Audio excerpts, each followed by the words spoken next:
ഈ റിപ്പോർട്ടിലടക്കം പറയുന്ന ഈ സിനിമ വിലക്കുണ്ടല്ലോ, വിലക്ക് ഏർപ്പെടുത്തുന്നുണ്ട് എന്ന രീതി പറയുന്നുണ്ട്. പാർവതി തിരുവോത്തിന്റെ ഉദാഹരണമൊക്കെ നമ്മുടെ മുൻപിലുണ്ട്. ഇതൊരു യാഥാർത്ഥ്യമാണെന്നാണോ പൃഥ്വിരാജിന്റെ ഒരു അഭിപ്രായം? അത് മാത്രമല്ല, തുടക്കകാലത്ത് ചില പ്രോജക്റ്റുകൾ തടസ്സപ്പെട്ടിട്ടുണ്ടെന്നുള്ള രീതിയിലൊരു പ്രസ്താവന വന്നിട്ടുണ്ടെന്നാണ് എൻ്റെ ഒരു ഓർമ്മ. അതെ, പാർവതിക്ക് മുമ്പ് നിങ്ങൾക്ക് മുമ്പിലുള്ള ഉദാഹരണം ഞാനല്ലേ? ശരിയാണ്. ഒരിക്കലൊരു നിലപാടെടുത്തതിന്റെ പേരിൽ ഇതെന്താണെന്നറിയോ, നമ്മൾ ഈ നിരോധനം എന്ന് ഇതിനെ വിളിക്കുന്നത് തെറ്റാണ്. ബഹിഷ്കരണം എന്ന് പറയുന്ന ഓരോരുത്തരുടെയും പേഴ്സണൽ റൈറ്റ് ആണ്. നമുക്ക് എക്സസൈസ് ചെയ്യാൻ എല്ലാ അവകാശവുമുള്ള പേഴ്സണൽ റൈറ്റ് ആണ്.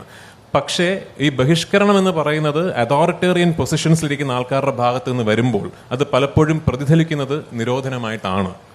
അങ്ങനെ സംഭവിക്കുന്നുണ്ടെങ്കിൽ, ഇന്നും സംഘടിതമായ ഒരാളുടെ തൊഴിലവസരം നിഷേധിക്കപ്പെടുന്നുണ്ടെങ്കിൽ അതിനെ അഡ്രസ്സ് ചെയ്യുക തന്നെ വേണം. അതിനെതിരെ നടപടികൾ ഉണ്ടാകണം. അങ്ങനെ ചെയ്യാനുള്ള അവകാശമോ അധികാരമോ ആർക്കുമില്ല.